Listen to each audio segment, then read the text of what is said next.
हरे कृष्णा, राधे राधे। आज हम सुनेंगे ज्येष्ठ मास महात्म अध्याय 6 रंभा व्रत वर्णन महात्म। उससे पहले यदि आप मेरे चैनल पे नए हैं तो प्लीज़ चैनल को सब्सक्राइब लाइक करना ना भूलें। और आप ज्येष्ठ मास की सभी कथाएं सुन रहे हैं या नहीं, कमेंट में यस या नो लिखकर जरूर भेजें। तो चलिए ज़्यादा देरी न करते हुए मन में श्री हरि का ध्यान करते हुए कथा को सुनते हैं। पार्वती जी कहने लगी कि हे प्रभु, इस व्रत का पूर्ण फल क्या है और किसने सबसे पहले इस व्रत को किया, कृपया बताइए। तब शिव जी ने कहा, त्रेता युग के पूर्ण होने पर किसी जगह धृजटि नाम का एक ब्राह्मण रहा करता था। वह ब्राह्मणों के कुल में पूजित और धनी और अनेक बंधुओं से युक्त था। सभी धन संपत्ति थी उसके पास, परंतु वह संतानहीन होने से दुखी होकर महान नियम में से स्थित होकर अनेक व्रत तथा दानों को किया करता था। इस प्रकार व्रत आदि करते हुए बहुत समय के पश्चात उसको एक मनोहर कन्या उत्पन्न हुई। वह बहुत दानी और संस्कारी था। उसी के दान के प्रभाव से उसके घर में एक कन्या उत्पन्न हुई। वह कन्या दिन दोगुनी रात चौगुनी जैसे बढ़ने लगी। विवाह योग्य कन्या को देखकर वह ब्राह्मण अपनी स्त्री के साथ विचार करने लगा कि सुंदर कन्या को किसको दे। इसके समान कोई वर दिखाई नहीं दे रहा। इसके सुंदर समान कोई वर मिले तभी तो हम इसका विवाह करें, परंतु हमारी नज़र में तो कोई भी ऐसा वर दिख नहीं रहा। ऐसा विचार कर वर देखने के लिए वह एक ग्राम से दूसरे ग्राम तथा दूसरे ग्राम से तीसरे ग्राम में जाने के पश्चात राजाओं के महल तक गए। राजाओं के महल तक जाने पर भी उन्हें कोई सुंदर लड़का नहीं दिखा। अनेक क्षेत्रों में जाकर जब उस ब्राह्मण श्रेष्ठ को कन्या के योग्य वर न मिला, तब शुद्धात्मा ऋषियों के तपोवन में प्रवेश किया। फिर वह कौशिकी ऋषि के आश्रम में एक श्रेष्ठ ब्राह्मण को देखा। उसका नाम शिव शर्मा था और उसके माता पिता नहीं थे। शिव शर्मा बहुत ही सुंदर और श्रेष्ठ ब्राह्मण था, बहुत ही शांति स्वभाव का था। उसका दूसरा प्रसिद्ध नाम रूप राशि था। समस्त भूमंडल में उसके जैसा रूपवान कोई दूसरा नहीं था। इसी कारण से ऋषियों ने उसका नाम रूप राशि रख दिया। धृजटि ने उन ऋषियों के पास जाकर अपना आशय प्रकट किया और अपनी सारी बातें ऋषि मुनि को बताई कि वह रूपवान को अपनी कन्या के लिए मांग रहे हैं ताकि उससे उसका विवाह करा सके। ऋषियों द्वारा विवाह प्रस्ताव का अनुमोदन करने में शिव शर्मा को साथ लेकर हर्ष से प्रफुल्लित होकर नगर को आए और समस्त बहुजन को एकत्रित करके कन्या का विवाह शिव शर्मा के साथ करवा दिया। सभी गांव समाज के लोगों को बुलाए और अपने पुत्री का विवाह शिव शर्मा के साथ करवा दिया। पास ही रहने के लिए उसको एक घर दिया, गौधन और अनेक प्रकार के भेंट दिए तथा दूसरे ब्राह्मणों को भी बहुत सारी दक्षिणाएं दी। शिव शर्मा सहित सुशीला और गुणवंती के साथ प्रचंड जनित अपूर्व सुख का आनंद करने लगे। दोनों अपना जीवन सुखपूर्वक बिताने लगे।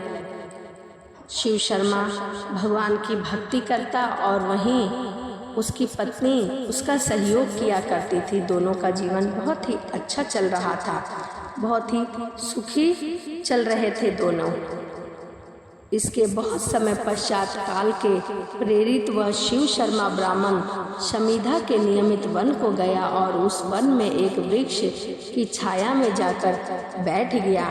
वह काफ़ी थका हुआ था, इसी वजह से छाया में बैठते ही उसे नींद आ गई। उसी समय शिव शर्मा को एक अजगर आकर निगल गया और किसी ने भी इस कार्य को नहीं देखा तथा सूर्य देव भी अस्त हो गए थे। सूर्यास्त होने के पश्चात सास ससुर और स्त्री ने सेवकों के साथ लेकर मसाल जलाकर वन में समस्त स्थानों पर ढूंढने के लिए चले गए, परंतु शिव शर्मा उन्हें कहीं भी नहीं मिला। बहुत समय ढूंढने के पश्चात भी शिव शर्मा नहीं मिला। वह बहुत ही दुखी हुए कि न जाने उनका पुत्र, उनका पति कहाँ चला गया है। और सारी रात्रि खोज होती रही तथा सूर्य उदय होने पर भी जब शिव शर्मा नहीं मिला तो वह निराश और दुखी होकर अपने घर को चले आए। पतिव्रता गुणवंती अपने पिता के घर में शोकाकुल होकर रहने लगी और नित्य देवता का पूजा करती रहती थी और देवताओं से अपने पति की कामना करती रहती थी कि ना जाने उनका पति कहाँ चला गया, किस प्रकार होगा, भोजन किया होगा या नहीं। इन सभी बातों का वह ध्यान रखती थी और मन में बहुत दुखी रहती थी। किसी दिन देवयोग से वहाँ पर नारद मुनि आ गए। गुणवंती ने विधिवत नारद जी का पूजा किया, उन्हें बारंबार प्रणाम करने लगी। इससे प्रसन्न होकर नारद जी ने गुणवंती को व्रत करने का उपदेश दिया और बोले, पुत्री तुम इस व्रत को जरूर करो, इससे तुम्हारी सभी इच्छाएं पूर्ण हो जाएंगी। नारद जी कहने लगे कि हे भद्र, तुम ज्येष्ठ मास में पवित्र रंभा व्रत को करो और विधान भक्ति स्वरूप देव का पूजा करो।